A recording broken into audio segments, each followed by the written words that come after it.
Hi pals, this is Paddy from Humanities. This week we just started talking. Enjoy!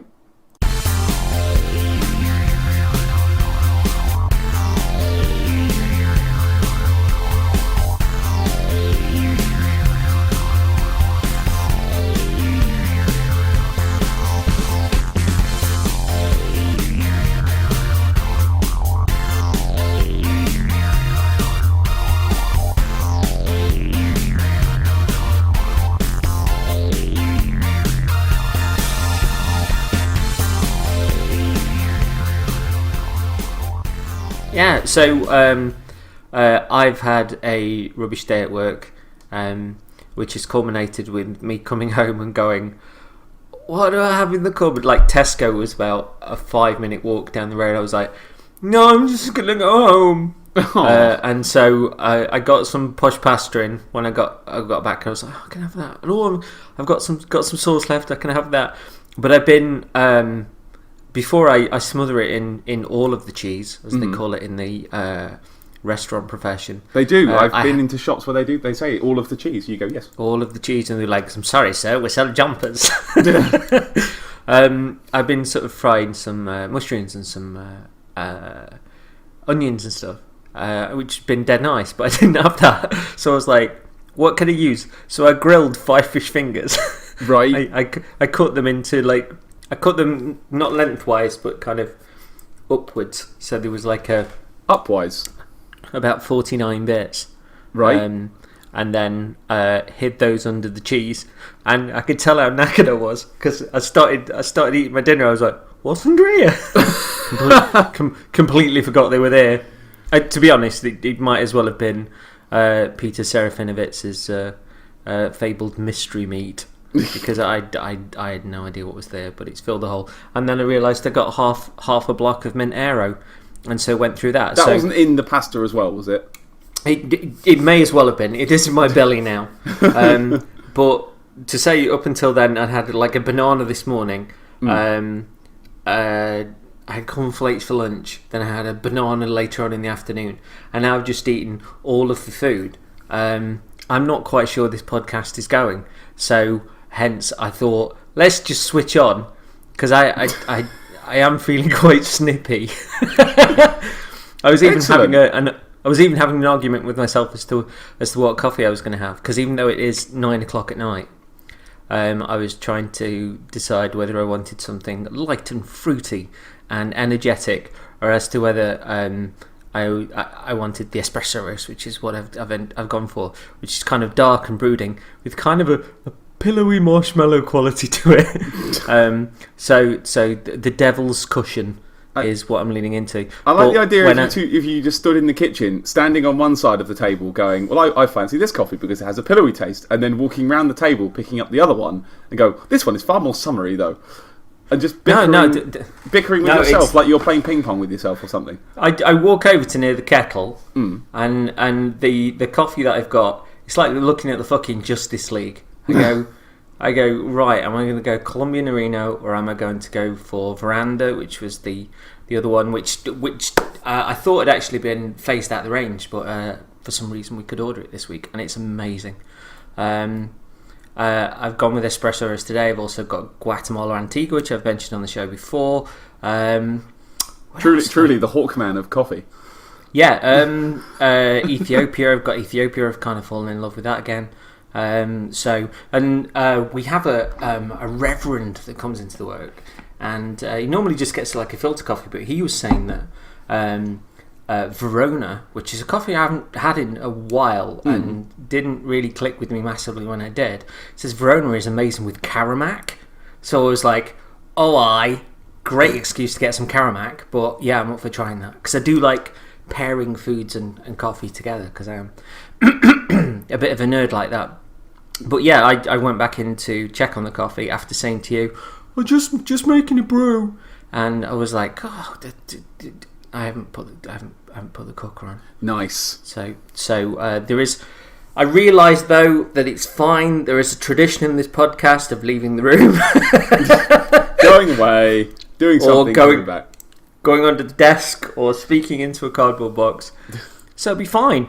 It'll be fine. It'll be good. I think I realise I'm saying a lot, and my eyes are watering a little bit now, which is great, which means madness. 4.5 minutes in, and you've got eye water.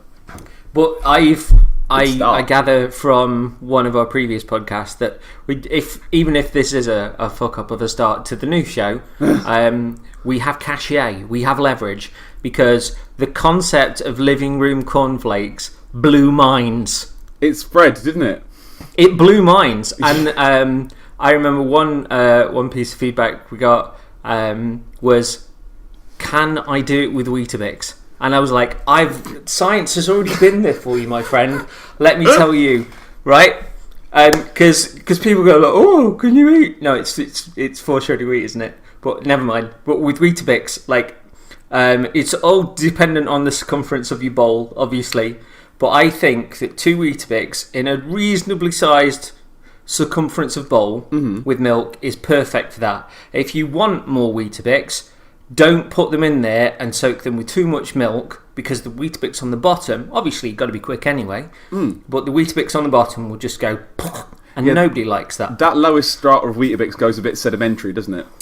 So have a plate on the side, and then you can also introduce the brief concept, I don't want anybody dying of living room milk at this point, and you've got your plate with the Weetabix on, and when 2 have gone, you can place 2 like little rafts, like little wooden rafts, like little blocks of cork for borrowers to swim in a wide sea. You can drop those in, and then add a little bit more milk if you need to, and it just works. And I'm glad that having, you hope you make an impression with the conversations that we share, whether that be on Dark Souls or games in general, but it's just nice to have made a difference. The concept, could you, with that Weetabix, just to spice it up a little, right?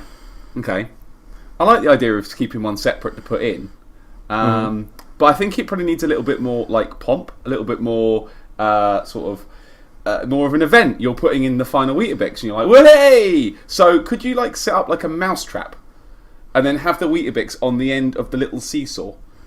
So, I like to. So you can start eating your Weetabix, then set the mousetrap off, and see if you can eat your Weetabix by the time the third one flips into the bowl. I only if you start eating the Weetabix, and at the point that you take the first bite is where you drop a marble down some sort of extravagant like path that goes maybe. Oh man, picking up the spoon is what sets it off. What, and then the marble's like... So the marble's in the spoon, and then you tip the marble in with the spoon, and then you go. I like to think of... in Mousetrap there's a kind of diver. Yes. If you could get a Weetabix diver... Okay. And obviously we'll be taking this to Patreon, so don't worry. and the point where the marble, which could be made of some sort of extravagant caramel, I like it. Yeah. Sort of comes back around and kind of hits the diver that dives in, and then maybe the extravagant caramel marble just drops in there like a beach ball, or cracks him on the head like the greatest joke ever. Maybe inside is the sugar, and it goes poof. Yeah, it could be like, "Oh no, my mum's died and the cat did it, and nobody's found that carving knife and the cat's gone." And then you sit down and you start your extravagant breakfast mousetrap, and suddenly, for that brief moment in time, everything's fine, and then you're like, I thought I preferred whole milk, not skimmed, and then you realise it's your tears. Your tears have made the milk water. Blame yourself. But yes, we have a history in this podcast of walking away, so I'll let Patrick introduce himself for the day whilst I go and get a coffee that's probably completely inappropriate for 9 minutes past 9 p.m. Goodbye. Well, that was the intro I wasn't expecting. Bye. Bye. He can't hear a word of what I'm saying. Hello again, friends. Diversions aside, you're listening once again to another Oh the Humanities, the podcast where we talk about stuff that isn't Dark Souls, and apparently is cornflakes all the time now. My name is Paddy, I am the ginger one, and the man who has just spoken to you about his cornflakes was Mr. CJ, Mr. Coffee Jesus. He is currently fetching himself his aforementioned coffee. As to what we're going to talk about today, I actually don't know, because CJ has written the plan. I have I have 6 words. That's my plan, and I'm just waiting on CJ to come back now with his coffee. Once again, we're waiting. Oh, there's the door. And he's rolling. That sounds like 9 doors. Let's hope he doesn't fall over on the way in. Oh, tripped over a badger. I'm back, you porcupine of sadness. Excellent. Porcupine. Well, I've introduced us. What's on the agenda today? Porcupine. Do you like eating bacon? Do you like a fresh car? Try Porcupine. The bacon-shaped, pig-shaped air freshener that's also shaped a little bit like a tree. Oh! That smells of kitchen. It smells like you've put polos in with some pork chops.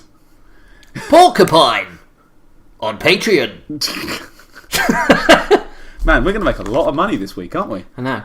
Would you like access to things like Porcupine or the concept of living room cornflakes literally days before anybody else gets a chance to listen to it?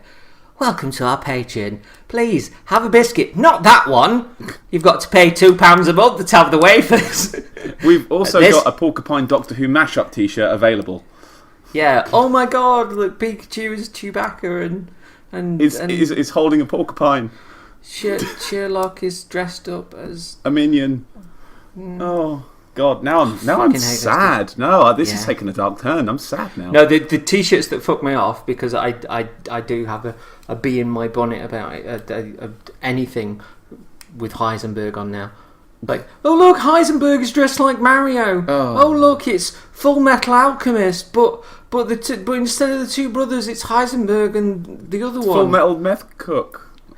Honestly, I mean, Breaking Bad I've got huge problems with anyway, because it's the wife's character gets reset after the 2nd series, after threatening to become interesting, and I'm sorry if you're in your final series and you break halfway through series 5 with something that inherently fucking stupid purely to get yourselves to endgame. I am not going to watch the rest of your series, so cry your tears. Oh, let's not get going on this, because we might argue on air. We shouldn't. I've got some news. Tell me your news. I've got some news. Well, what time is it now? It's approximately 9:15. We can run until the morning. I don't care anymore. No. This is important. It's 9:15 on a Wednesday, and approximately, I would say, an hour and a half ago, I finished Dragon's Dogma. Oh wow! Yeah. I'm in the middle I'm in the middle of a proper week off mode at the moment, and I've been using that time to catch up on things. And I have powered through the final third of Dragon's Dogma over the course of about 3 days. Have you? There's a lot I don't want to say because we don't want to spoil it. Yeah. A lot of podcasts have been spoiling stuff recently, and it's one spoiled the game that I was currently playing. Another one was spoiled a game tonight. One spoiled a game I was about to play, and I had to put my fingers in my ears and go like, blah blah blah blah blah blah blah blah. Was it too late? Could you not shout out the spoil? No, but the previous one, just kind of at least the one tonight sort of gave like a little bit of a lead in. The previous one just went spoilers, blah blah blah blah blah, and I was like, ooh, what? And I was listening to it late at night, and I got like the PC on in the corner. Because I don't sleep massively well, and at times like podcasts are a really good way of relaxing, and I fucking love podcasts anyway. But yeah, I literally like leapt up. I was in this sort of this state between sort of half REM sleep and half sort of listening to the podcast. I just leapt up and just shouted, like proper shouted, "Fuck off!" and then walked up to the podcast and switched it off. Damn, dog. So yeah, well, I would never dream of spoiling the end of this thing, because why would you? No, but I will say, and this is no spoiler. Have you fought the dragon, Dan? Yes, I have achieved the proper end. What? Spill your thoughts on Dragon's Dogma. Okay, right. Well, the run up to the end, your time off, thoughts in general, all of that ting. Okay. Well, when I picked it back up, I'd kind of, since the last time we were chatting about it, I've not really touched it since the last time we talked about it, mainly because of, Christmas.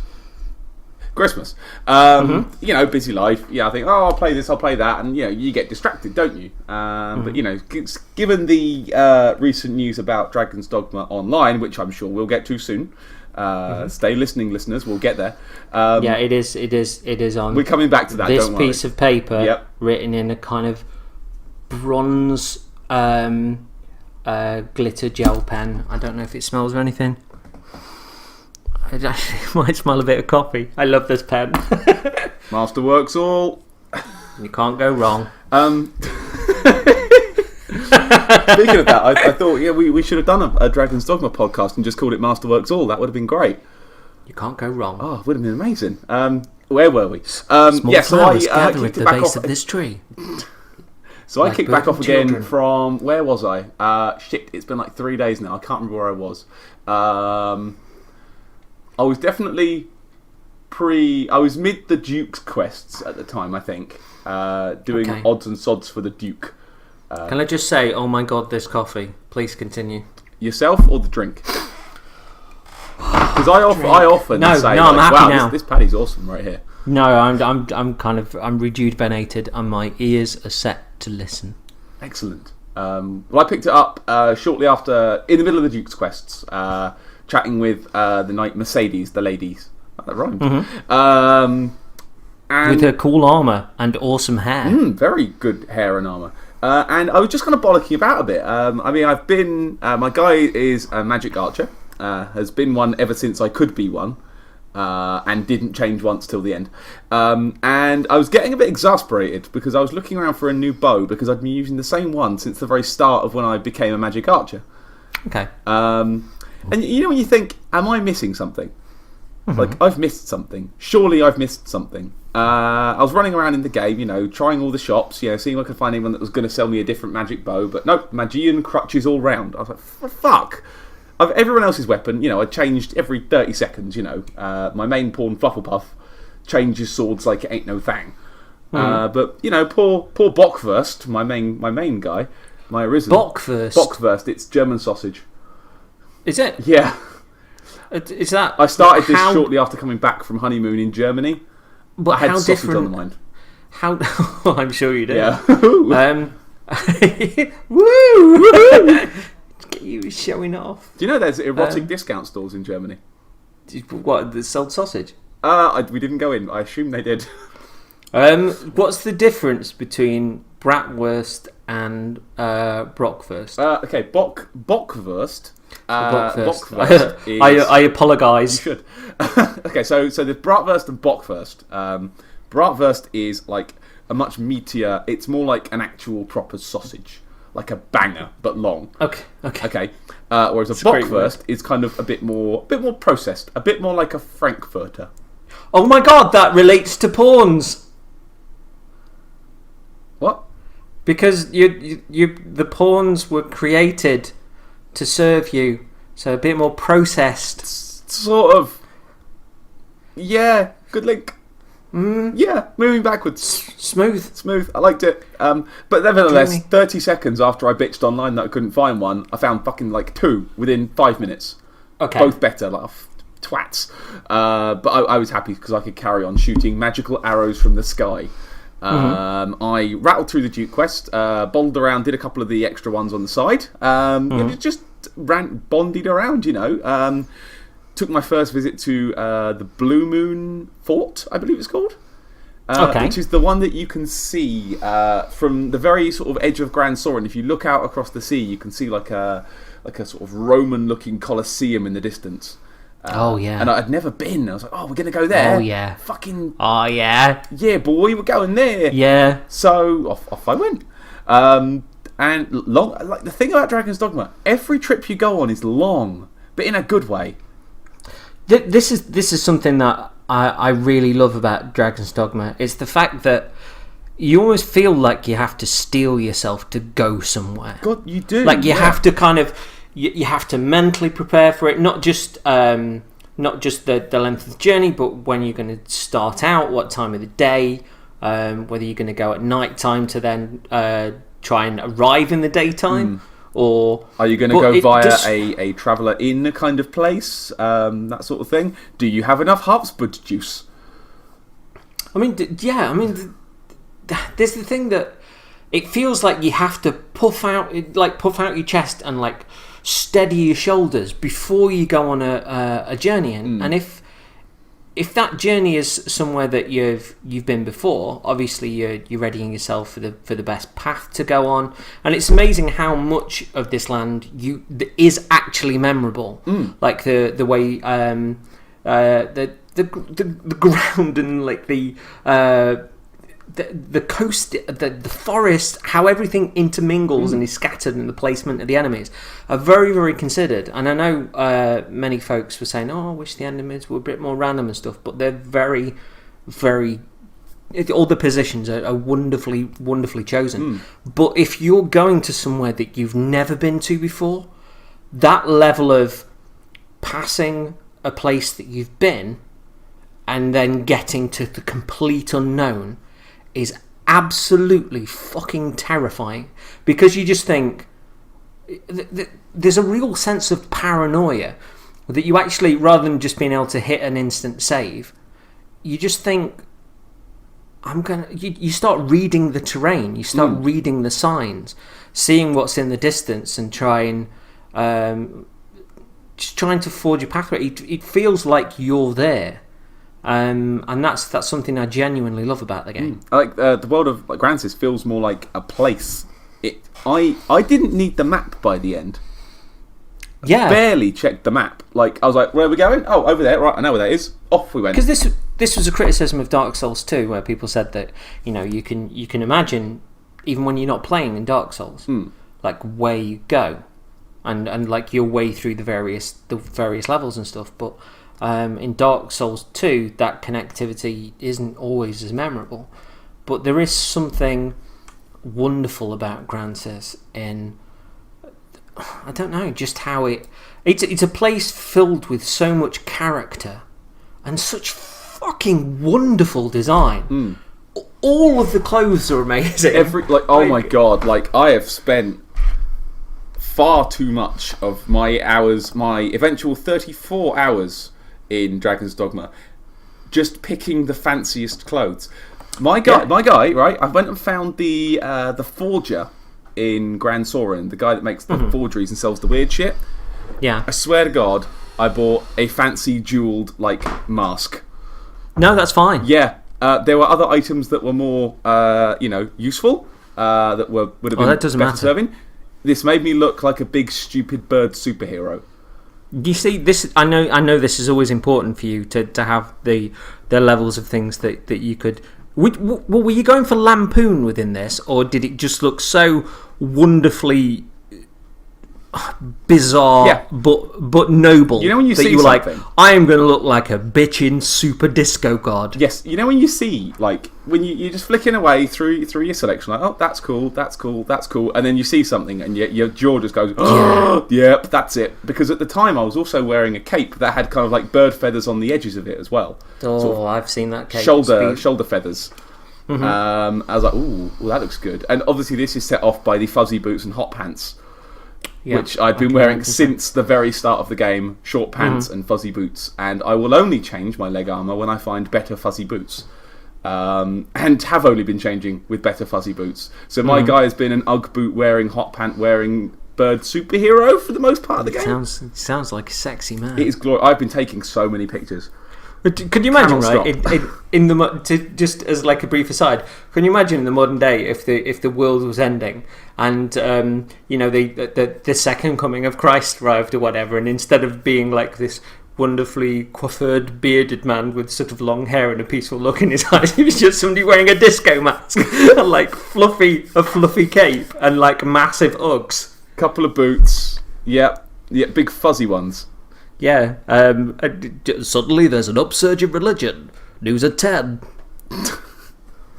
from the Church of Dance. Well, I obviously went to Sunday school as a kid, but my mum really forced me into it. We got taught Bible studies at school. I didn't really click, but what I realised was I was looking for Jesus that looked like a good night out.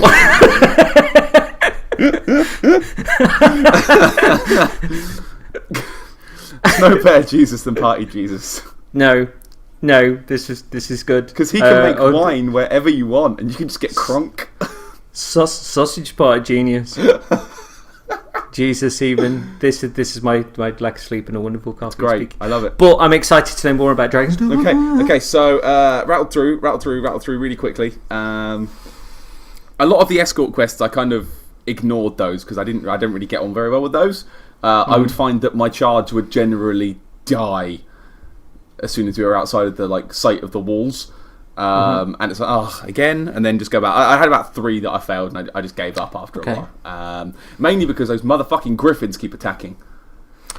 Like, seriously. Like, you're trotting around, and then, a griffin again. And you don't see them coming. You just sort of see the wings fly over your head. You're like, what? When? Where? Who?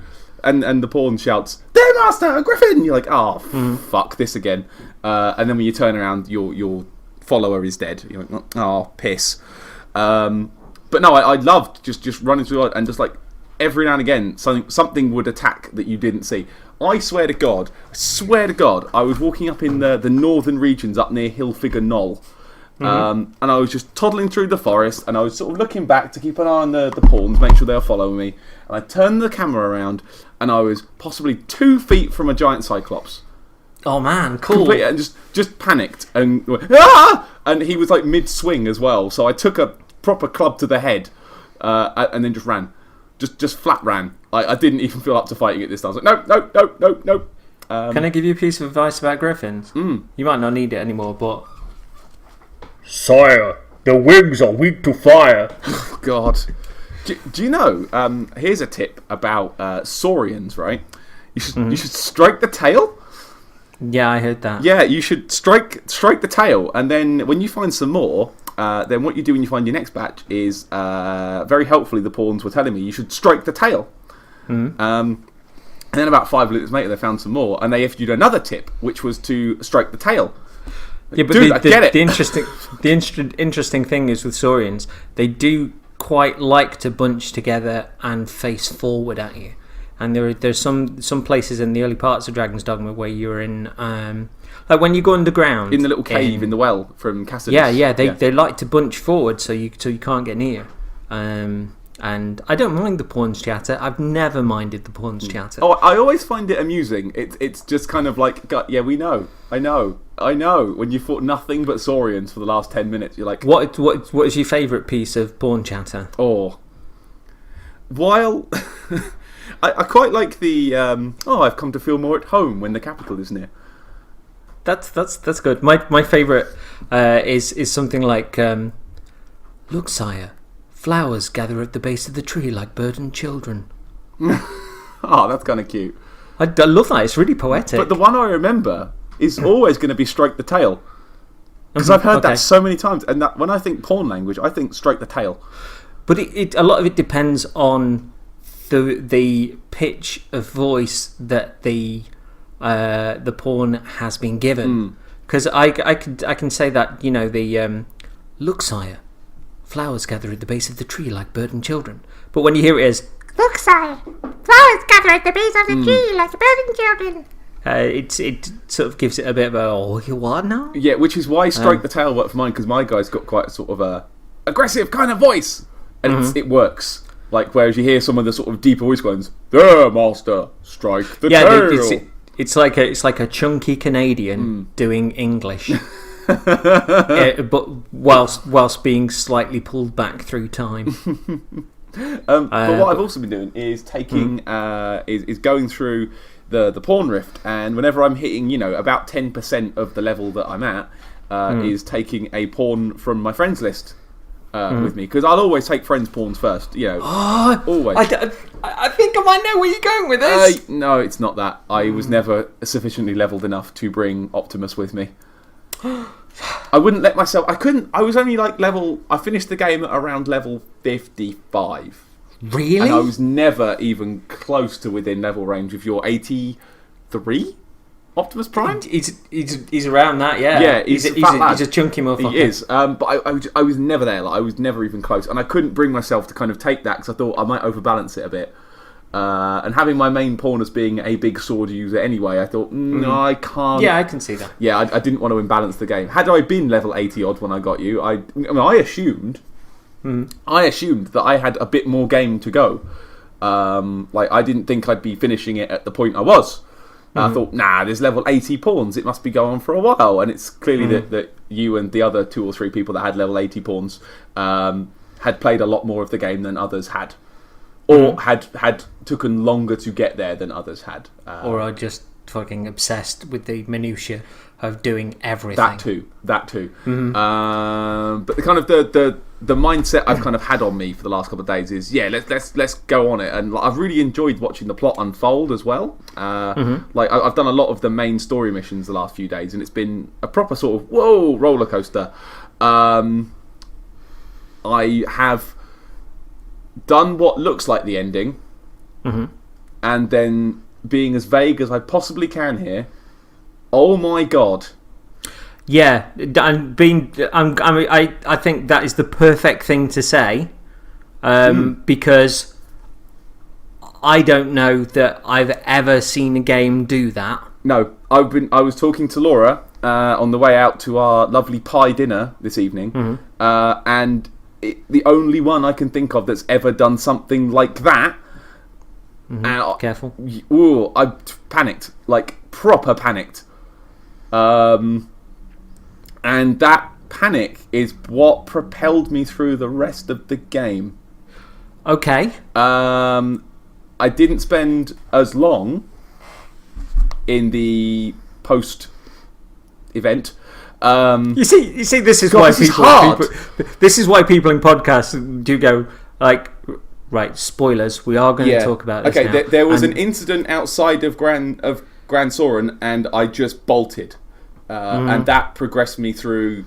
That kind of panic progressed me through, and then set off the chain of events that led towards the end. I didn't spend as long as I could have done playing around. I just propelled forwards, and properly sucked in. Like, what a way to end the game! What a way! Yeah, and again, trying to be as vague as possible here. Like those last sort of 2 hours worth of like main quest stuff, where shit gets real. Like, and then even like there's a couple of fake out endings as well, where you can choose the bad choice. I mean, there's one we can talk about actually. There's one we can talk about that isn't spoilery at all. Where you meet the dragon and he's like, right, you can either fight me, or sacrifice someone you love and be the Duke. Yeah. And I was like, quite fancy being the Duke. Okay. Not having much attachment to the person that was in front of me, I thought, fuck her. And yeah, it was treated to one of the funniest fake out ending, where you kind of offer this person up and the dragon goes, very well. And then you arrive back and the camera just cuts and just sort of shows you sitting down as the Duke of the land, sitting on a throne, looking a bit disappointed with yourself. I laughed. I fucking pissed myself laughing. It was brilliant. I was like, you chose wrong. And the thing that gets me about the story of Dragon's Dogma is, like, early on when you're playing it, it's all about, the storytelling is really environmental. It's about the enemies and where they're placed, and the architecture of the land, and just trying to find your way. And the story just it's not there, bar that incredible opening cutscene where dragon hatches out of the fucking moon and then sort of comes down with that amazing music playing. But it's the greatest story I've ever known in games. It just is. I don't. When it starts motoring, you just start thinking, "Oh my god!" And like you were saying, when shit starts to go down towards the end, it starts to go down, and there are moments that I will remember as if life experiences from that game for the rest of my days. And the parts where you are going towards the dragon, your heart's genuinely in your mouth, because it's a degree of this is going to fucking happen. Can you get to him? And it's just fucking... It's the thrills and spills and high adventure that I want in video games. Mm. And I mean, I'll go on to talk about this in a little while, but Dragon's Dogma, the more I thought about it afterwards, the more I appreciated just how well designed it is. And it's designed within an inch of its life from the get-go. But the thing with it as well for me now is that now I have finished it. There's a little bit of a sting in the tail. There's a bit of a sting. Because I've realised two things. I've realised two problems I have now. Now I've finished it. It's telling me that I can only start a new game. So that's I'm now 80 levels away from Optimus Prime again. I think your new game is automatically New Game Plus. Yeah, and also, kind of oopsie daisy forgot to go to the DLC. Okay. Because like I say, the last bit of the game carried me. Like I was really racing on with it. Like I need to see what happens. Yeah, but that. And then I got to the end and thought, shit. It doesn't matter when you get to New Game Plus. Bitter Black is kind of its own thing. It was open from the very start of the game. Like from level 1. You need to be sufficiently leveled to do anything in Bitter Black, because let me tell you, my boy Optimus struggled in Bitter Black at 83. So don't worry about that. Yeah. When you start a new game, you'll go into New Game Plus. Oh, that's not too bad. Thankfully now there is a hard mode, so you can set it to be a harder. Good. But I spent much time in the last few hours of that game picking pawns back up. Don't stand in front of the big thick, you dick. Twice I lost pawns who managed to fall off the side of the world. Including my main pawn once. And I was like, you fucking twat. Tell me what happened when, because I don't think we've ever had a discussion as to when you first fought an actual dragon. Or is it a dragon, the one that wanders through the forest? Not the, I don't think it's the main dragon. The baby dragon. Yeah, we talked about this, I think. I panicked. I tried to take it on and it destroyed me. I think I was only about level 15 or 20. I mean later on when you got a chance to, when you kind of think, you know what, I kind of quite fancy this. And you see it's got about 9 health bars. I always meant to go back. I actually forgot about him. No. Like I say, I just got carried away with the plot. I was enjoying it so much. I just started barreling through it like a man possessed. Like, this is what's called unfinished business. I know, right? I'm gonna have to go back and have him. But the first time that I played, there's a plot very early on with a young girl that's gone into the Witchwood, and if you don't go down there, that area seals off. I never went there. Yeah, is her name Celine? Yeah. Yeah, I got to the end. It's like Celine, voiced by this person. I'm like, who?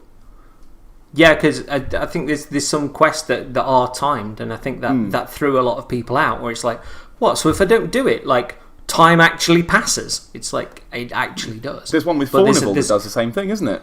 Yeah. There's a whole area sort of beyond there that's sealed. Oh shit! I never went there. I had one of that quest sitting in my thing for ages, like get her a King Bay leaf or something. Just never had one. Like just never chanced upon one. Although not for the effort, not without the effort of the pawns, because I really like that all your support pawns will pick stuff up. Because so many times you think, have I missed something? And you'll see them go, I found this, master. You're like, oh, I needed that. Or if you open a chest and it's not something that you want to carry, you know that they'll pretty much pick it up if you just leave it a few seconds. Exactly. And the last thing I want to point out that made me utterly break down laughing. Utterly. At a point near the end, the gear you are wearing becomes dragon forged. Yeah. Okay. And I was like, God, that's cool. So like my cool magic bow was a dragon forged magic bow. I was like, yeah. I forgot about that. Fucking hell. But then you kind of get weapons that are way better than those at the end. I was like, okay. Yeah, but it still feels cool. It does feel cool. So we've gone into a battle with a dragon, and it's being the chosen one, and and for your equipment to get fucking better because of the dragon's fire. Oh god, yeah. I just kind of wish they hadn't given you way better weapons immediately after that. Yeah, it doesn't matter. It's the beat point of hitting that was like, Fwah! But then it got a bit silly because then it was like Dragon Forged Jeweled Mask. It's like, right, that still works for me. Don't tell me if you didn't see it. If you saw a Dragon Forged jeweled mask in the shop, if you wouldn't pick it up. Do you know what I also own? Go on. Dragon Forged short pants. I have Dragon Forged hot pants. What the actual fuck? Laura was in the room with me. Look at this, and she looked at it and she laughed her head off. Mind you, isn't it? There's from the female characters. There's essentially like a thong, and it's called something armor. And this is one of the wonderful dualities of Dragon's Dogma. It's the fact that the world feels genuinely scary, but it's filled with things that are as funny as they are scary, and some of those things at the same time. Like you can laugh at the goblins and stuff, but when you get shitload of them, especially like the kings and stuff, if you completely haven't got your head on, they will knock the fuck out of you. And even there's a trophy for cross dressing. And Optimus Prime looks beautiful in that dress, and it just seems to be. I don't know. I've always really loved contrast in anything. I mean, I'm kind of, people who know me know that I hate Christopher Nolan's films, and I do like the balance of light and dark, funny and miserable, and just have a full paint box to play with. And the great thing is about Dragon's Dogma doing that is, within such a wonderfully characterful world, is it throws you off balance, and you don't know at certain points if you laugh, if you're just putting yourself off guard because something might be around the corner. Something horrible's coming. Yeah, to hammer into and stuff. I mean, I suppose you're right. I mean, like the bit in the Duke's castle where you get a stupid hat put on you. You don't seem to be aware of it. Like what? Oh, it's just. This is the thing. Like when Dragon's Dogma came out, there was this degree of as much as I loved it, that maybe it was released at that point to hit like a period in the financial year. Didn't feel quite finished and super polished, but the upswing of that is it's just ideas, and it just felt like a group of people that weren't looking at what was popular, or even the fact that Skyrim was really big worldwide, and they hadn't gone out to copy Skyrim in any way. It just looked like they'd gone, oh, we could do this, oh, we could do this, oh, that's daft as fuck, oh, we'll plug that in, and all of these things made it in, for better or for worse, but mostly for the better, because I love seeing ambition in games.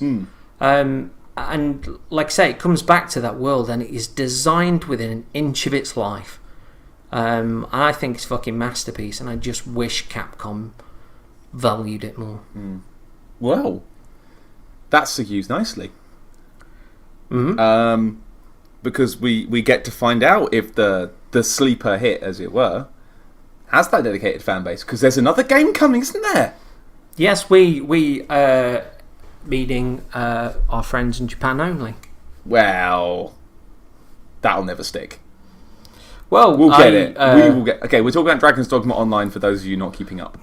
So last week it came out that Famitsu were going to reveal the game on the 29th of January, and they did indeed do that in an 18-page feature. The screenshots hit at first, and we all just went, "Oh my god!" And all the features were revealed about. It looked like it was going to be similar to the first game. You could 100-player lobbies. You could have 4-player parties, and that was co-op. But if you couldn't make up to 4 people, you could add a pawn to your party. And all of these features were just like, this is exactly what I wanted. And then it just kept creeping in. People were going like, it's Japan only. And then they revealed the trailer, and the trailer was just jaw-dropping. The trailer made me go, I really miss this world. That trailer is what spurred me back onto the game. Was it? I thought, I've got Cool. to finish it now. I have to.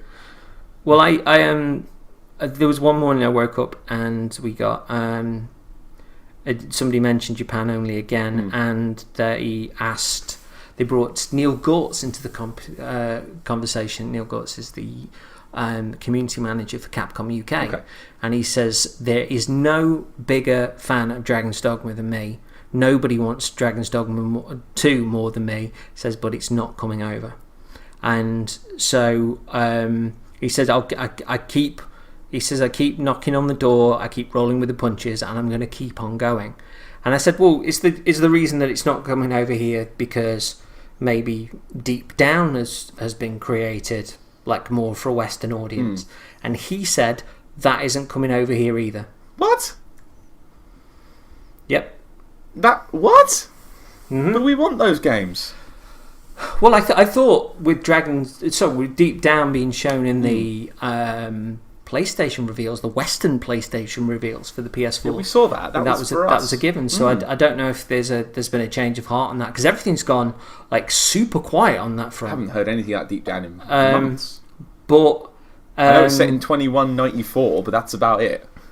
Because stuff that I've heard about, like not League of Legends, what's it called? Dota 2 rather. Oh yeah, that thing. Which, yeah. you know, I don't know a lot about it, but as far as I can ascertain, like, you can play the game for free, but for those people that like the game, you can buy extra outfits and things like that, and that's where the game makes a lot of its money. Or like characters you can use whenever, like just not when they're free, that sort of thing. I don't honestly know about characters, although you know, if it was just kind of like a variation on a character class and stuff, then fair enough. But apparently you can, you know, play the game quite happily on its own. But people that love the game just want to buy shit for their characters, and that's one of the reasons why it's been so successful.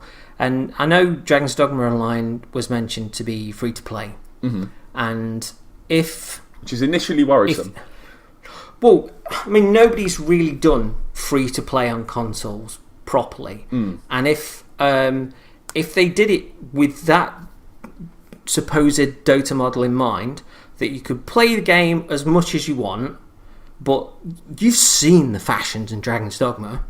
Imagine you're playing the game, you're loving the game, you've got an outfit that you pretty much quite like, which you found in the chest or whatever, and then you come to a merchant that's got the jewelled mask, the feathered shoulder cape thing, short pants, and the furry boots. Are you telling me you wouldn't chuck £2 at that? Oh, easy.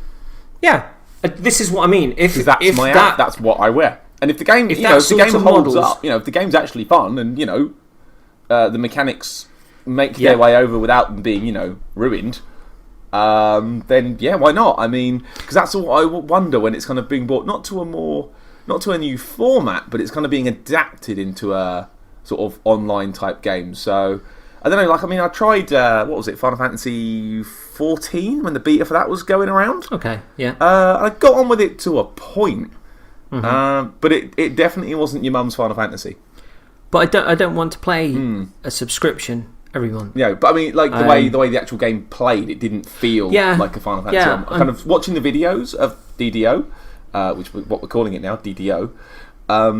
Combat looks like it's intact, but I'd like to see some videos of it actually running. Like, if it turns out to have 15 hotbars down the bottom, then I'm probably out. Well, it's not the case, is it? It apparently plays exactly like Dragon's Dogma. Which is fine. That's fine by me. That's cool. I think it'd be interesting if, because I know there was a crossover system-wise with Portal 2 between PS3 and PC, and it'd be interesting to see, because it is PC, PS3, PS4, if that user base is completely shared. But I just know that, if I was fighting through the game and loving it, and I saw the stuff that I had my character in towards the end, I had this amazing kind of red long kind of duster coat with like gold trim and like the fashions in that game. Oh, I know the one you mean. I've seen that. Yeah, I know the one you mean. Probably more than any game that I've played, I dressed my character as pretty as I could get her. And if something else was like, this has got a ton more armour and like, I don't care. I just liked seeing her in cool outfits. And I don't know. I think that the fashions in there are amazing, and they even snuck in some actual costumes from other stuff as well. I heard that. Yeah, the Berserk or something, wasn't it? Berserk's in there. Yeah, there's I think 2 armors from Berserk that are in there. So, and they were given away. I think they were a DLC in with an Xbox 360 pad in Japan, but they just put them in the game over here. Oh, neat. That's weird, isn't it? I still have bought the fucking pad. Buy this pad, okay. Yeah, buy this pad. It's got the Berserk armor in there. Yeah, all right then, because they're both the Berserk armors are amazing. Seems reasonable. Yes, gladly. Yeah. But yeah, no, I really hope that we get it. In worst comes to worst, we'll have to learn Japanese. Hands up if you've got a Japanese account. This is an audio format. You can't see. Is it brackets Reese's hand? Close brackets. Ooh, nice. I'm sure I can make one. Yeah. Yeah. So I mean, if we have to work out incomprehensible menus, we'll do it together.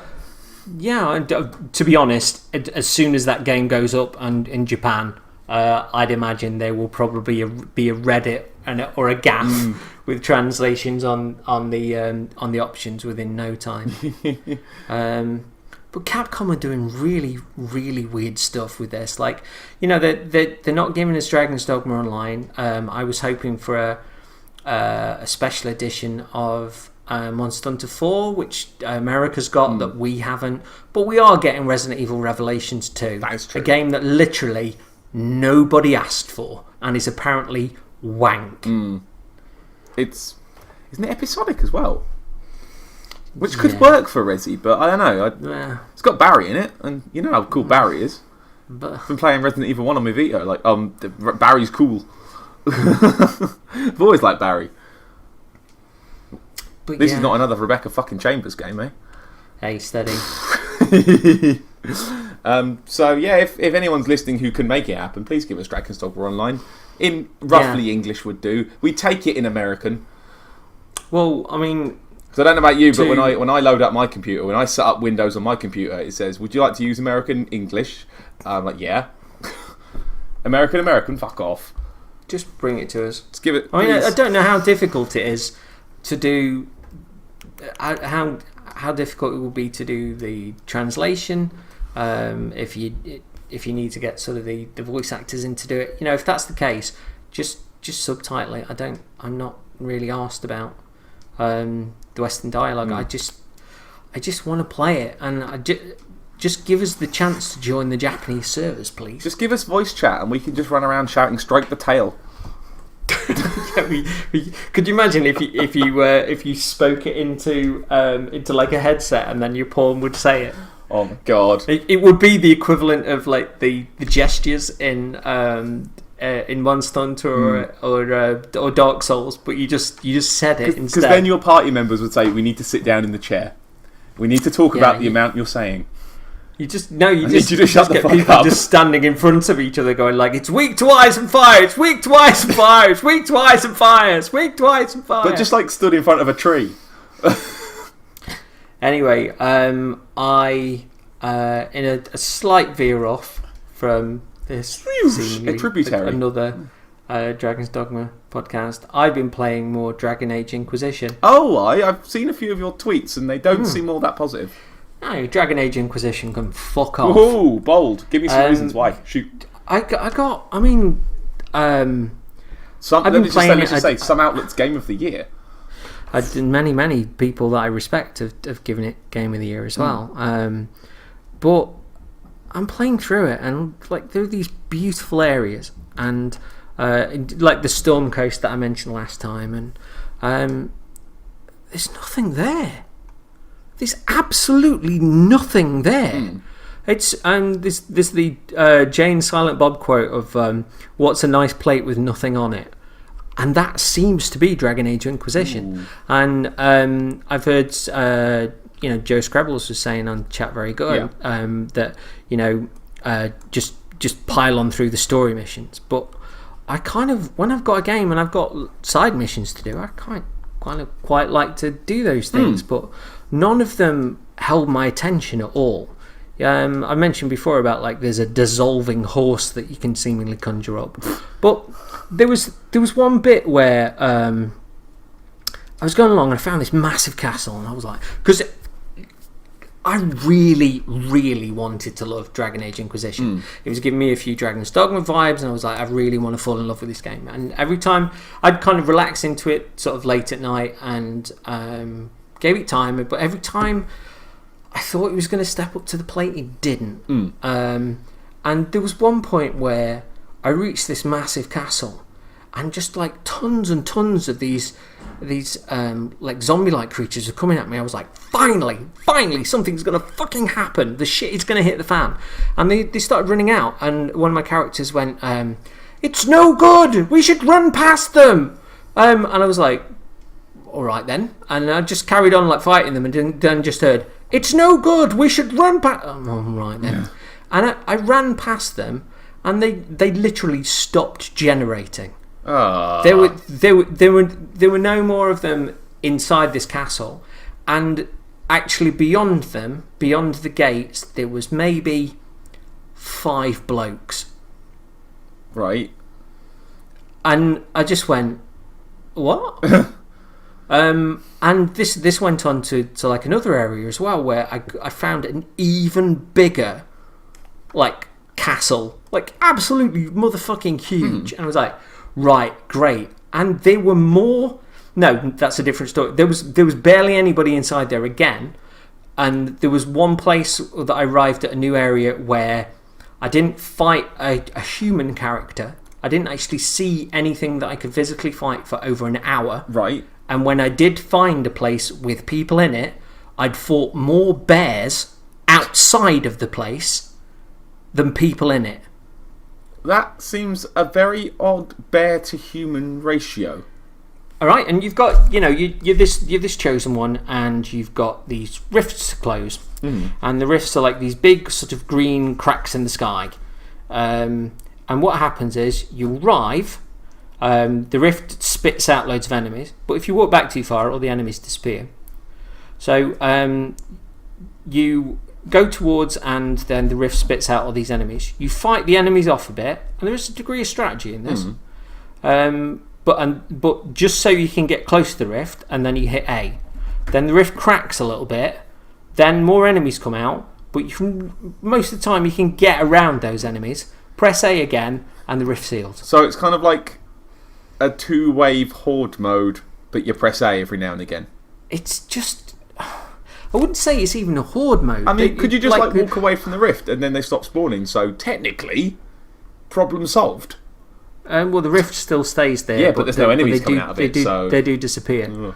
Mechanically, you fix the problem there. But there were so many things that I just thought they could do things with that they didn't. And I had this degree of, I don't know, fear that maybe the game was lulling me into something, and I quite liked that. But there was a certain point where I actually just thought, and I haven't thought this about the game for a long time, and I can't think of the last time I thought this about a game. But I actually thought, I want you out of my house. Wow. Well, and so that's a good. Like, I mean, partly in my mind, I feel like maybe there's a little bit of unfinished business, and maybe I'll come back to it further down the line where I've got nothing to play. It's a little bit cheaper, and maybe that's the point where things kick in. But all through the game, I've been thinking about design decisions that are there that Dragon's Dogma did better. Not just things like it's got the shittiest jump mechanic. I can't even begin to tell you. Like the combat in Dragon's Dogma is far, far better, rather than just doing like nonsensical button pushes as there is in Dragon Age Inquisition, which is completely unsatisfying. And it actually led me back to Dragon's Dogma. Wow. I finished Dragon's Dogma on PS3. I bought a copy on Xbox 360 for the purpose of playing it again. Yeah. And I just wanted to do it on another console. Because you only get one save, don't you? And you don't want to ruin your guy. I mean, I could do it on my a US account or whatever, Yeah, but I wanted to do it on 360. Different plus, pawns, isn't it? Well, plus I kind of quite like supporting the game as well. So, for all the bullshit that I've spat about Dragon's Dogma with this game, I've bought it 3 times now.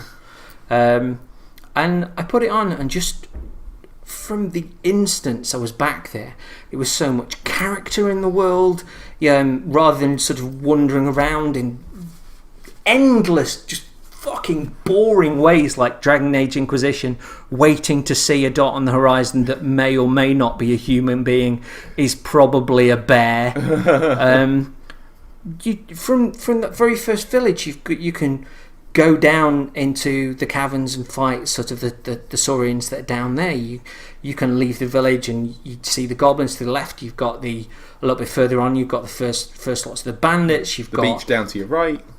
Yeah, you've got you can chuck a bunny off a cliff. You can then chuck a second bunny off the cliff. I keep chucking bunnies off the cliff. You've got the amazing day-night mechanic. You go a little bit further on. You've got the bandits, and you're learning to be out of your depth there. Even when you're going along, and you meet the wolves and stuff. But when you first look down, you see a cyclops. Ooh.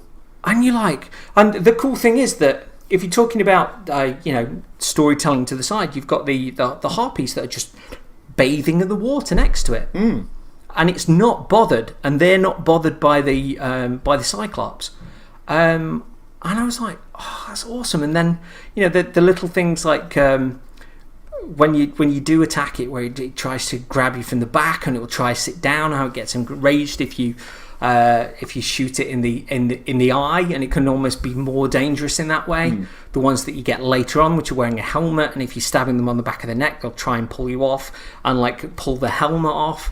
It's just the creatures feel real, and yet there's this wonderful feeling of them almost being kind of like clay animated, like a really wonder. It's like wandering through a Ray Harryhausen world. But this that reminds me. Speaking of being animated like clay, I have to mention this now because I need to talk about it. The fucking golems. The way the golems move. Yeah. Oh my god, they actually move like they're in stop motion. Like the magic. Are we talking about the ones that are made of rocks, or with amulets the ones on them? that are like underneath the ones made of rocks that you find outside. Oh my god. They just kind of move in stiff little jerks, like they're just getting their arm in. I love it. Oh my god. The first time I encountered one of those was you leave your village, go up the road a bit, you go to the left, and then when you curve back round, I think there's the Witchwood way further on. Then there's a massive sort of hideout of bandits where there's about 8 billion of them. I tell you what, there are more bad lads in that place than I encountered in Dragon Age Inquisition over 6 fucking weeks. Right?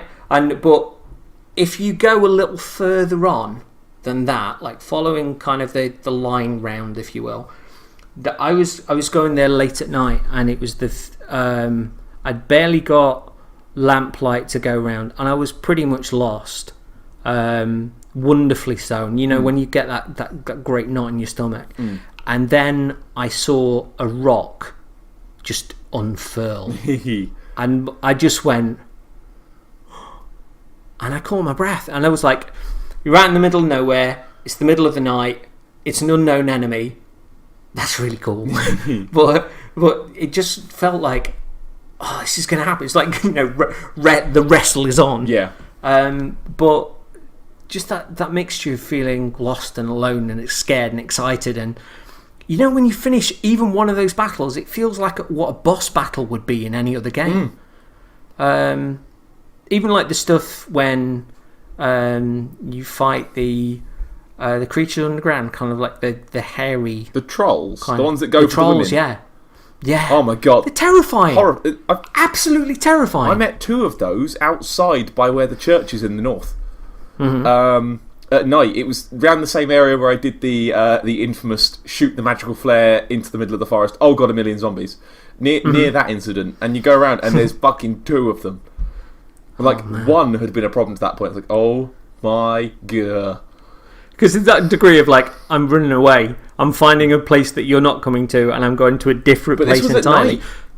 Oh man. In the dark, and luckily I still had magical flare on at the time, so I was just shooting magical flares and just keeping the attack on. And I eventually won that fight, but Jesus Christ. Do you know that's one of those points where you just, wherever you are afterwards, you just kind of like lower the pad slowly onto your thighs and just go.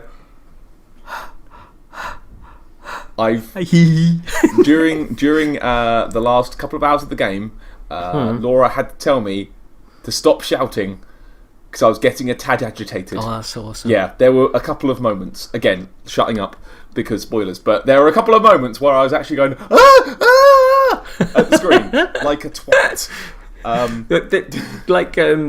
I've just done the bit where I've gone into the Water God's altar and I've fought a Cyclops in there. Oh, okay.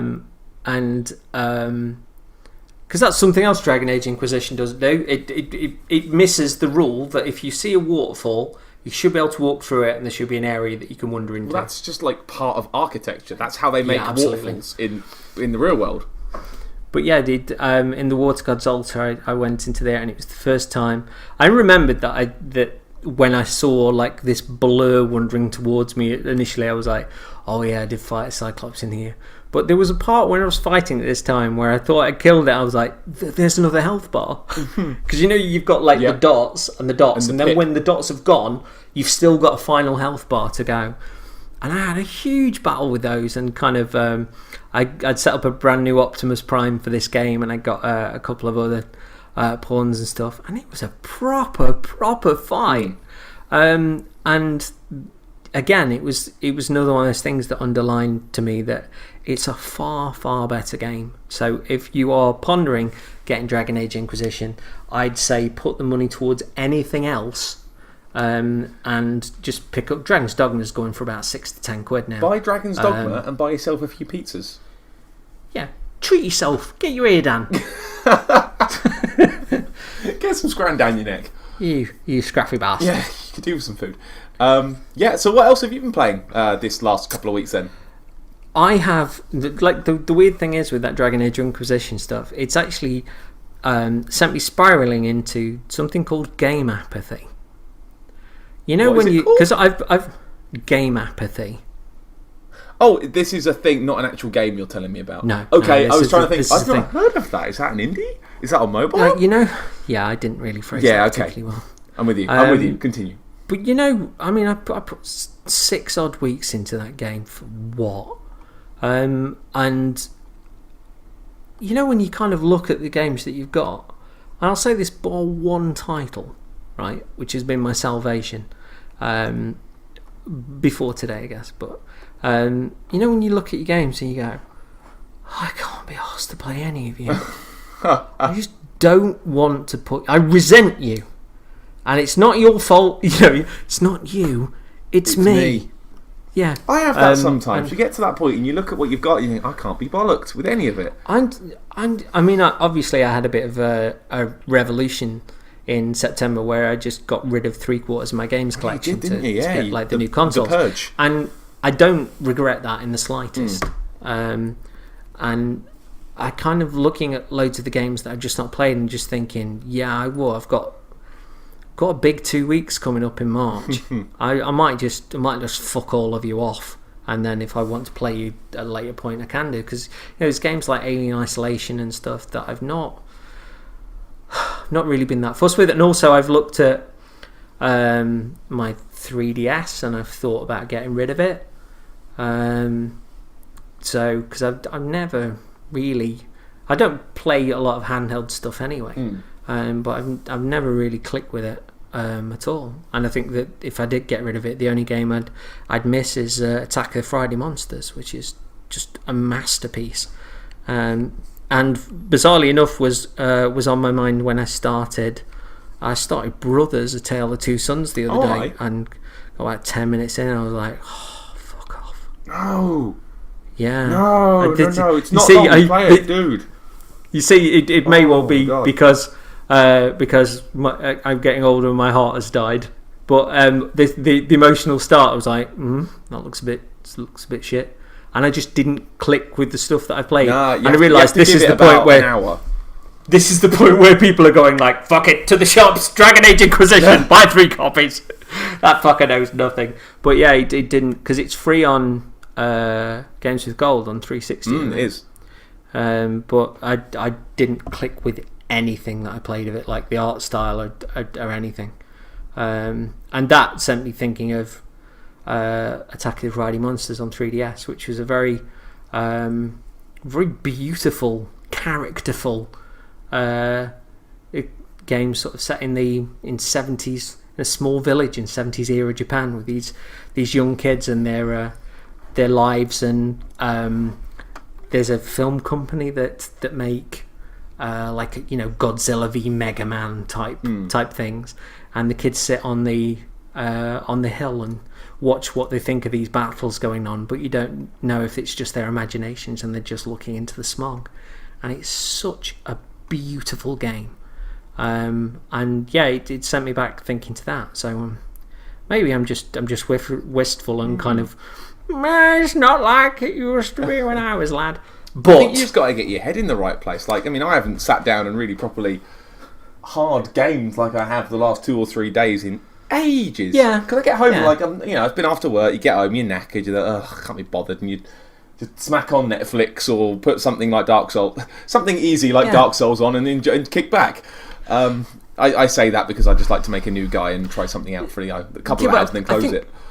I think we've all got games within our history that we've put on and not clicked with, and then come back to later and gone, oh my god! I have no doubt that you're gonna get on with Brothers. I really have no doubt, because we need to talk about it. I have no heart. It will. I am made of candied evil. Well, some of that evil will coalesce into a pure centre. You don't have. I'm a bastard. It has frequently been said to me by many people that I am a bastard when I want to be. But that game made me feel stuff. Made me feel stuff and I don't even. I don't even have a brother, and it made me feel stuff. Yeah, I was wondering if that might be a prerequisite. No. I only have a sister who I hate. No, I like her really. No. That should be a box quote. We're like, I hear Brothers is quite memorable for people who also have brothers. I have a sister and I hate her, but I really loved it. So whatever you have, whether a pet or a favourite ruler or an effigy of an old wambar that's just sealed in amber, as if an insect in the original Jurassic Park, attached to the cane of a man who's probably now dead. Yeah, that. Yeah. But yes, I liked it. Yeah, but generally, I would say yes, I liked it. No, I do like my sister. She's not going to listen. Doesn't matter. I'll say whatever I want. So, my salvation and the game that I've been playing constantly is Toukiden. Oh yeah, I've seen you've been battering into that the last couple of days. Yeah, so had you played any? Let me just. So I know you excited about Kiwami. Had you played any of it before this? I played a very, very short amount, and it was on our sort of Games of the Year list as one of those that I wish I'd have played more of, but didn't. And this is like to very broadly summarise, it's like Monster Hunter, but kind of Japanese demons, sort of. That's right, isn't it? Not quite. I actually think it's a little more accessible than Monster Hunter. It's sort of it's ancient Japan, and you're kind of the new rookie to the team that's come for, and there's a princess that's sealing off this part of Japan from demons, and the demons are starting to break through, and you can go along like regular quests and fight like imps, which are like the like goblins in Dragon's Dogma and stuff, or you can just do regular sort of choppy type quests on things like imps and flaming skulls and stuff like that. Okay.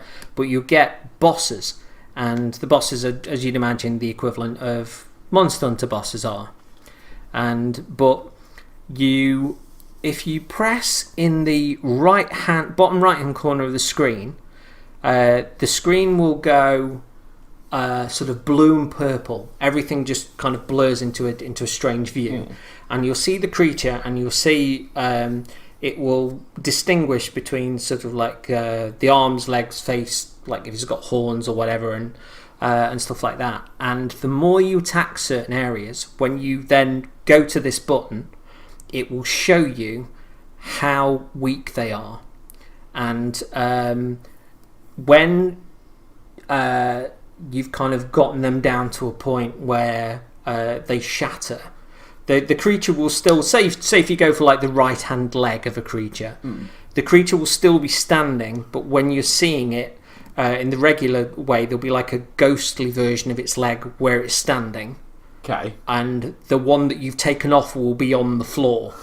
And you then go over to it and you hold the right shoulder button on the Vita, and it starts spinning and you start purifying it. And this is the way that you start to break down the creature's soul. Okay. And you start to break down its spirit. And there was one called the Wind Shredder, which was like this kind of giant, like a cross between like a really pouncy kitten and Ornstein.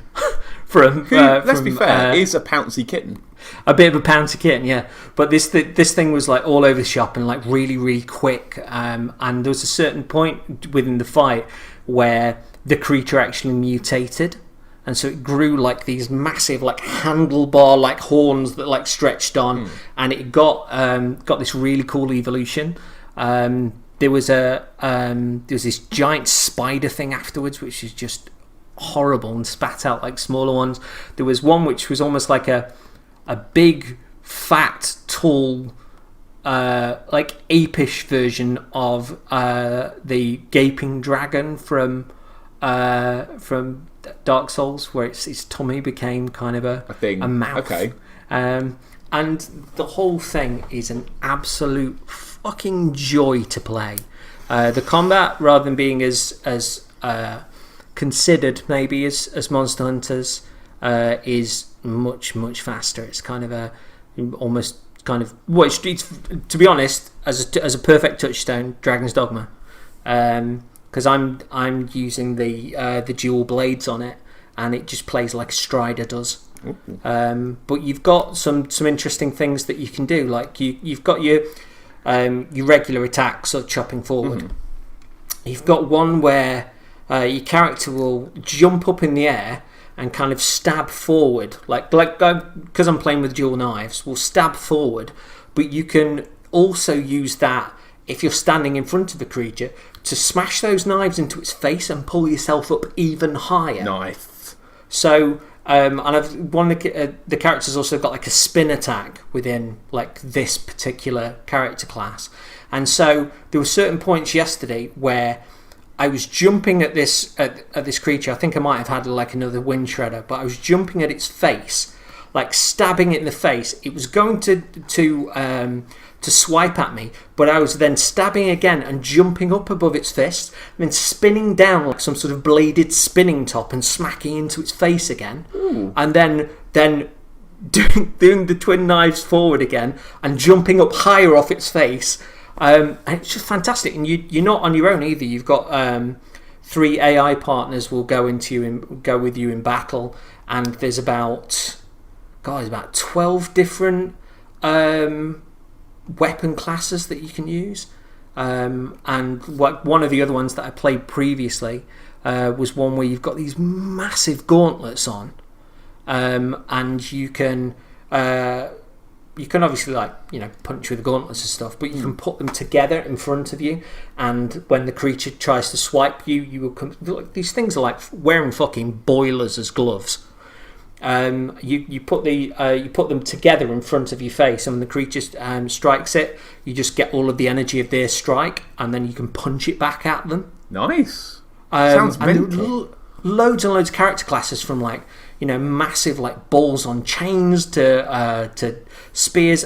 And each one of them, it's not as if you could go, right, I'm going to go from dual blades to spears, and it will be the equivalent of the same attack moves.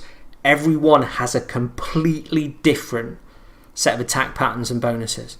So you can't just go from one to the other. You have to learn it and learn like the nuances and stuff. And it's honestly, it's a peach. And I am excited as fuck for Toukiden Kiwami, which is essentially this plus the same size of game again glued onto it.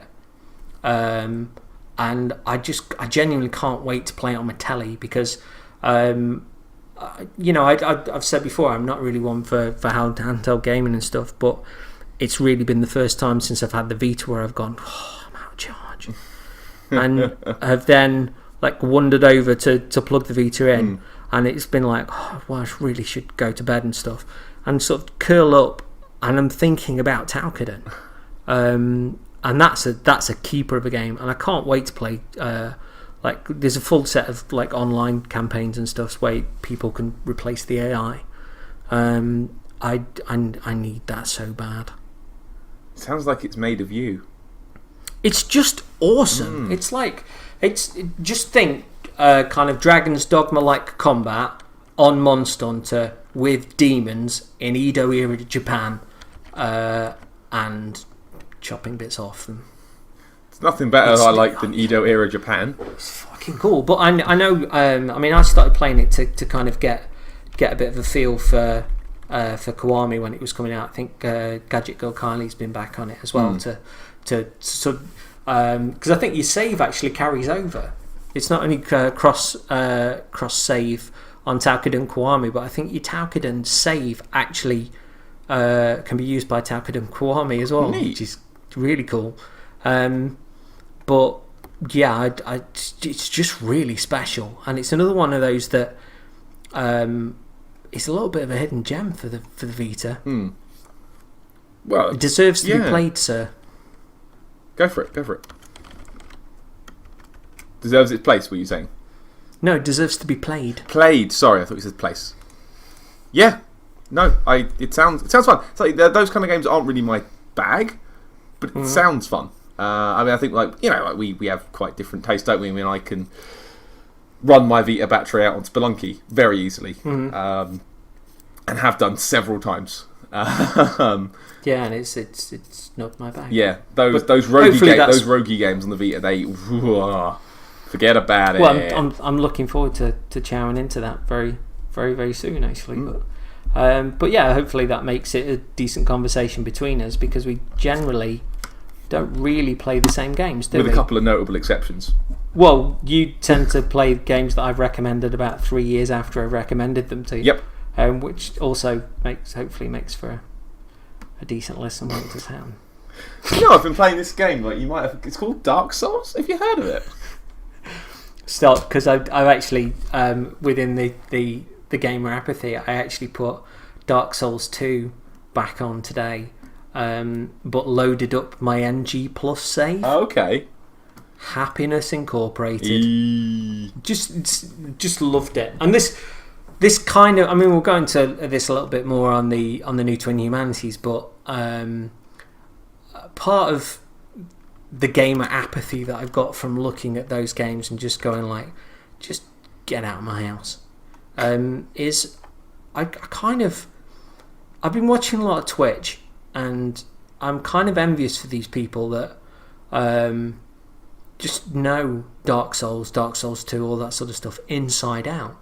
Because, I'm an enthusiast for the games. I love the games completely, but I wouldn't say I'm a walking expert. There's stuff that I still guess at. There's stuff that Lord knows that I'll get wrong about it. But my heart's full of the games. But I'd love to know them inside out to the degree that other people do. And with Bloodborne coming up and Scholar of the First Sin, I don't know. There's part of me that just wants to kind of go, rinse them, fucking rinse them. And hold them close, understand them, kiss them as if a beautiful wife. So yeah, that's on my mind a little bit, I must admit. Yeah, nice. I'll tell you what's on my mind. What's been on my mind. The other game that I finished this week, or should I say about 4 days ago, I finished Shadow of Mordor finally. All right, what's your your theory on it as a game. My one sentence review. Amazing game with a fart of an ending. Mm-hmm. Real fart of an ending. Like, I sat at the end, and I'm not going to say what happened, but it was one of those endings. And when you see something, and it finishes, and the credits roll, and you kind of go, "What?" Yeah. I what? Immediately to Google to try and work out what the hell I just watched. Like, was this before or after you finished Dragon's Dogma? way before. Oh, okay. Way before. I finished Mordor first. I got swept up a bit. The second area you go to, a place called Nurnen, is a big sort of bright, colourful, sort of, green and pleasant kind of seaside place. I say green and pleasant, it's full of orcs and graugs and horrible things. But there's some proper good fun in there. Like, the Nemesis system remains brilliant. Have I told you about Ronk? Yes. Ronk who flees. Yeah. Yeah, he's mine. He's now not afraid of so much stuff, but he still flees, and he still shows up whenever I kind of go to a big thing. He'll show up there like, "Oh, look, it's Ronk," and he's not fleeing. But I have a new best friend. my boy. Yeah, it's my boy Ronk. Oh, look at him, he's not even running away. Oh, he's grown so much. Now he's Ronk who just stands nearby. Ronk the Watcher. Yep. Ronk the non-committal. But I also I have a new best friend as well now. And when you finish the game, you go into new sort of mop-up mode, so you can go back and all your friends are still there. His name was Ugnash the Wanderer. And first time I met Ugnash, I was running away from another mission that had gone tits up, properly tits up. I was supposed to kind of, I think I was supposed to threaten a specific orc, and I managed to throw him into a fire. It was things, mistakes happen. Yeah. And I don't blame yourself. Exactly. I was running away to go start the mission again, and I ran past, and kind of the camera sort of swooped around to a captain orc. And usually when you swing around, they do the ranger. that bit. Everybody does that voice. It's like they said. Was it Chat and John or Chat Very Good? They were like, everybody does that. Everybody does the voice. They just get upset about the smallest little things. Like, Ranger, you made a mess of my face. And I still think there's a line of adverts in there somewhere. Ranger, maybe it's Maybelline. I listened to that voice. I heard it mentioned about Shadow of Mordor that with it being like a surprise hit. This was on the video game podcast. I think they said with it being a surprise hit, it makes you wonder if more people will be involved next time, and if it might be a lesser experience because of it, because really nobody expected it to do what it did. Like I think I'll come back to that. I have thoughts on that. Okay. But yeah, Ugnash the Wanderer. So the camera puns in, and I'm expecting a "Hello, Ranger," that sort of thing. Ugnash the Wanderer simply puts his arms wide and goes, "Ah!" and then kind of goes, "Yeah." Pissed myself. Couldn't bring myself to fight him. I thought, no, I can't kill him. I have to run away. So I ran away and I restarted the mission and I went back in and I fucked it up again. So I ran back out and he was still there. And again, the camera panned round, and this time, instead of screaming, he sort of just looked at me with these kind of very kind of mad eyes, like red and yellow sort of mad staring eyes, and just kind of made little sort of slappy noises with his mouth, like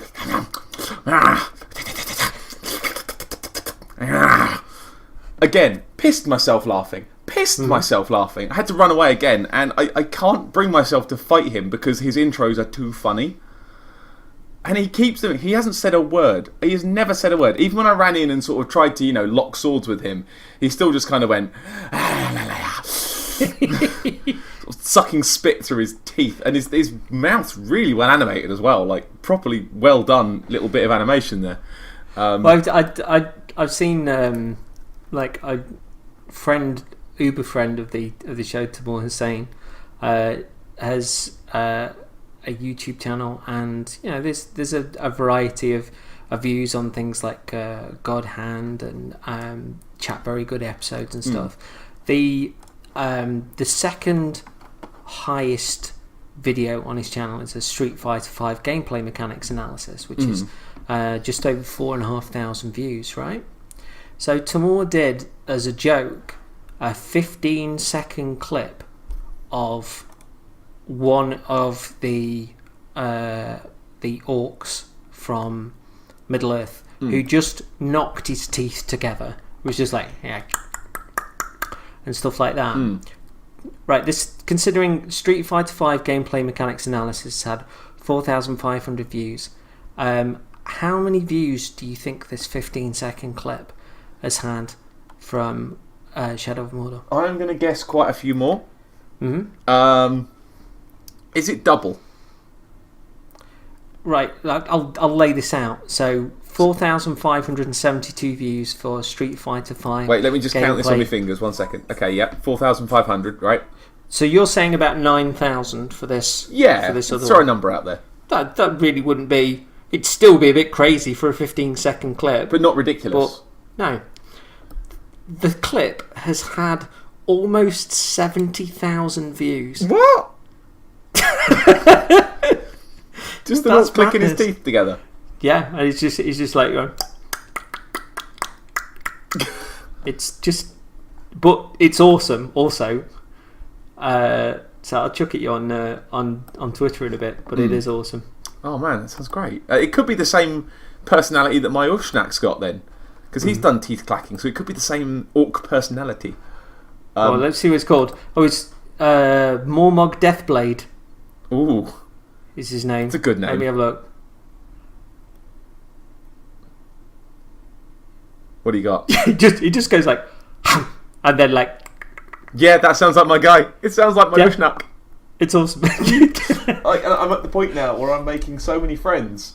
I don't want to kill any of them, and I'm at the point where I can make them into my own dudes. Like, that's part of the game, is that you slap your hand on their head and go like, "Kneel to me," and then they do, and then you kind of pick them up with your hand and throw them off camera, and then they're yours, and you can kind of summon them in to help you and stuff. But yeah, I kind of want to build my army out of the funniest orcs I can find.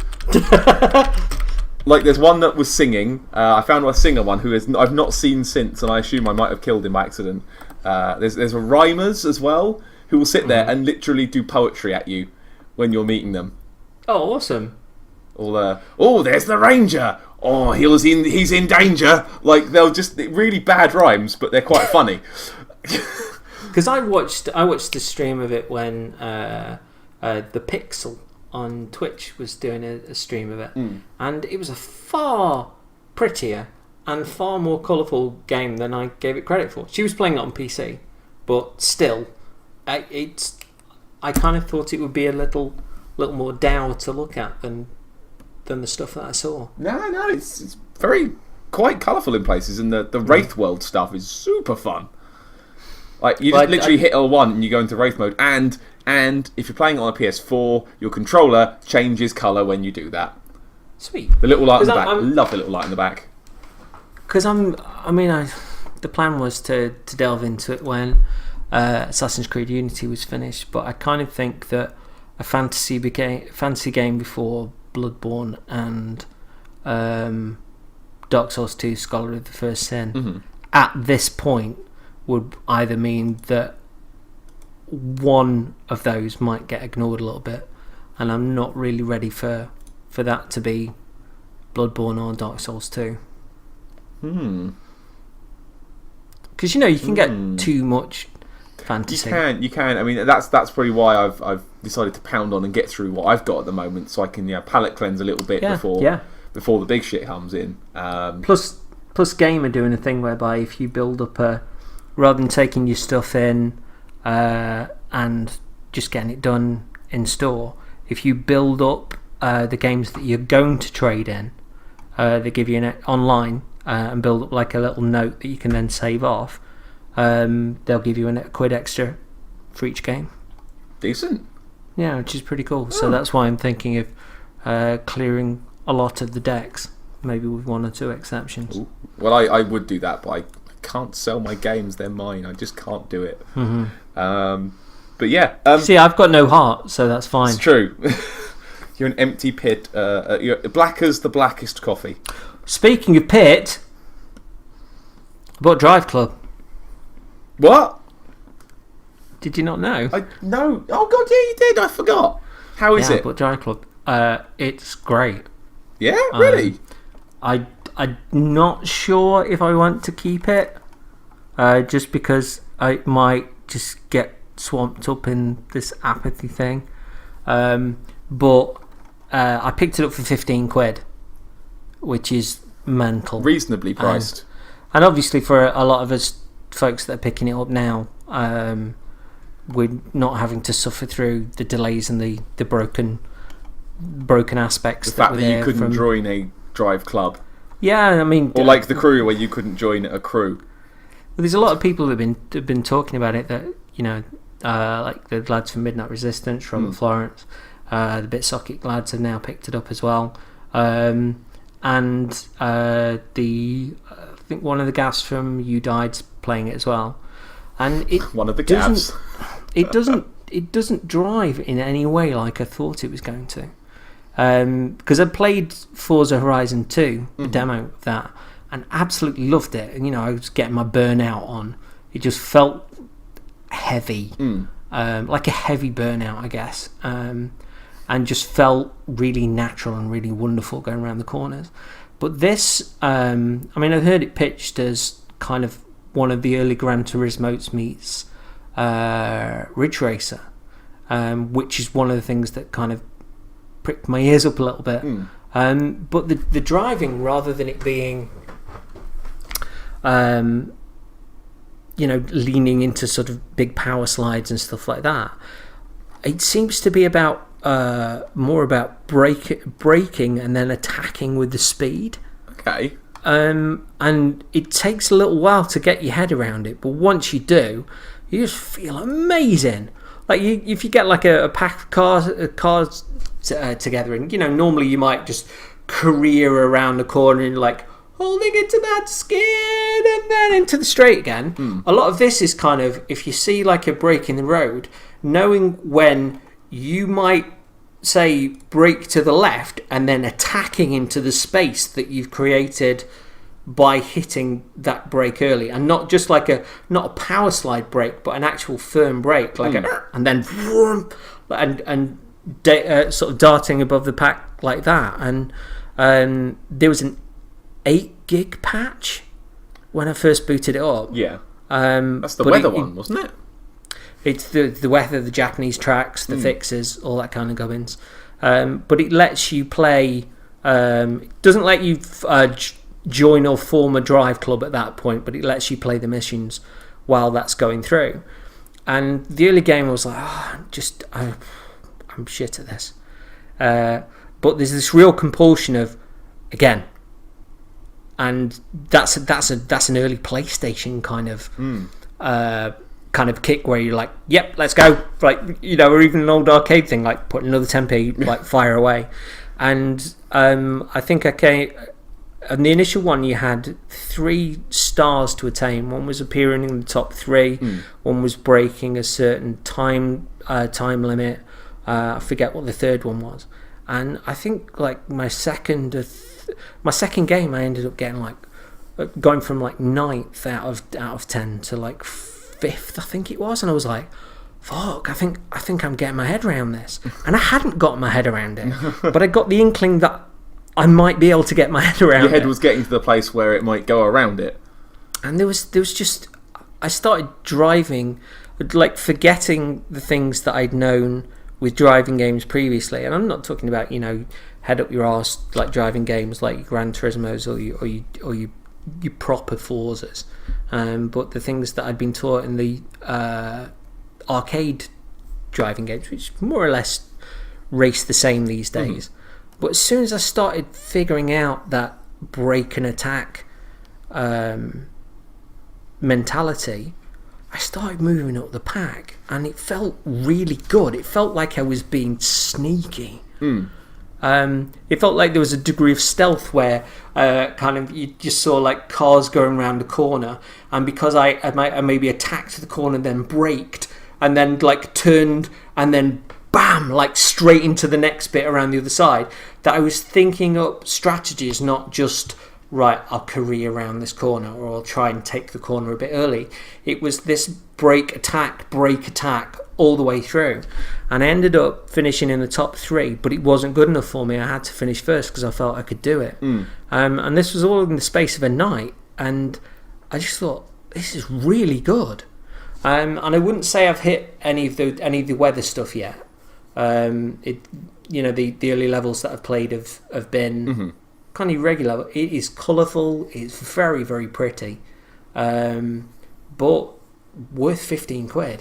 And this is even without having joined the Drive Club. I've seen the club that the lads from Midnight Resistance and Robert Florence and a few of their friends have gotten, and Sean's times have been showing up in my game.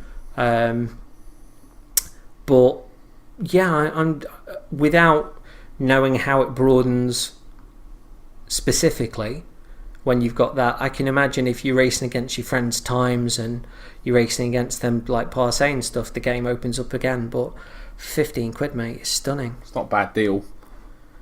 It's really, really good, and I think that apparently sold like gangbusters anyway. But the upswing of this, I think, for Sony, with them offering the game for like £18 on PSN now, and I got my game from Granger Games on disc for £15. That they may well have, if they do another one, a huge fan base that wants it, just simply because even though there's been that delay when things were broken, when things didn't work, there's now a load of people that find the game really cheaply. You know, like the original Dead Space, for example. Even though you get it, yeah. Oh, go on then, price. Yeah, kind of one of those where it's like, yeah, I've heard a bit about that. I'll give it a go. And I think even Dark Souls has had a degree of that, where people are going, people seem to think this is really hard. Oh, I'll give that a go. And I've got Mirror's nothing Edge else had to the play. same thing. Yeah, and I think when a game reaches that kind of price point, word of mouth becomes valid, and folks are willing to give it a bit more of a swipe. So, but yeah, I really like what I've seen, but I'm not quite sure where my gaming head is going to be at. So I don't know. Tumultuous couple of months coming up, isn't it? Yeah, well, I didn't realise, because I thought it was 2 weeks between Bloodborne and Dark Souls 2 Scholar of the First Sin, but it's not. It's a week. It's a week. Ridiculous. Well, even more ridiculous when you think that Toukiden Kiwami comes out on the same day as Bloodborne. Ridiculous. Yep, sexy ridiculous. Wow, our podcasting schedule's going to go out the fucking window, isn't it? I know. Cool. I know. And guess what? I might even move that week as well. Oh, don't do that. I know, right? Seriously, don't Just stay in there. I need some crossover time. Oh, what's up? Do you need more time to move? Yes, that's what it is. If you don't want Paddy to move, message us on Twitter and on email, because those have the power to stop him. Yeah, I'll show them to my wife, and then she'll go, stop making your friends try and get you out of moving house. I'll use the power of my dark heart to infuse them. So yeah, excellent. Cool. So any further business? Not really. I've kind of other than that, I've still been playing Destiny with Ellie. I think we're up to level 17 now. Oh, nice. So Speed racer. Yeah, just again, kind of like we did with just having because we haven't sort of seen each other to have a coffee and a cake in a bit. It's been nice to kind of chew the shit and shoot the mans. And have fun with it. Although I do hear that like the House of Wolves, which was supposed to be March, is now May. I saw that. By that time, I might have got Crota. So, are you actually going to get it? Because I miss doing that podcast. I might get it. I don't know. There's a lot on at the minute. It's an expensive few months coming up. I love you. Yeah, that's not enough these days. You changed since you got married. Mortgages, man, they take it out of you. Should we draw a line? Na na na. Love isn't always on time. By that I mean say goodbye. Yeah, we'll go. As always, like, share, retweet. You know the places. You know the places. You know where to get us on Twitter. Take an advert out Probably. on local radio for us. Yeah, or send us in an email at twinhumanitiespodcast@gmail.com. If you know someone with a plane, get them to do that thing where they rate our podcast in the sky. And we'll have an episode of Twin Humanities coming up after this, because we have lots of Bloodborne and Dark Souls 2 Scholar of the First Sin. I can't even say it, it's getting tiring. Yep. Yeah. I'm now infused with coffee and my brain's going, yeah, it's getting quite late. It's too late for you, but you've Yeah. got coffee in the brain. But my brain's, the other side of my brain's going, yeah, but I want to play the video games. Yeah. So, yeah. Thanks for listening. Thanks for all the awesome feedback as well, because the reason that we're sort of putting these out week on week, whether it be this or Twin Humanities, flat out because people have been sending us sort of good stuff, whether it be giggling about living room cornflakes or just enjoying the conversation stuff. Honestly, it's double appreciated, and I can honestly say I've never been more excited to be doing podcasts with the new tech and the feedback and all that kind of stuff. So if you fancy dropping us a line, please do so. If you have dropped us a line, honest to God, it means to the universe. Thank you. Yeah, ditto. You said that as good as I ever could. Well done. Yeah. Good job. Cool. In which case, then we will catch you cats on the flip. Yeah. Take care of you. Cheery, bye. Goodbye.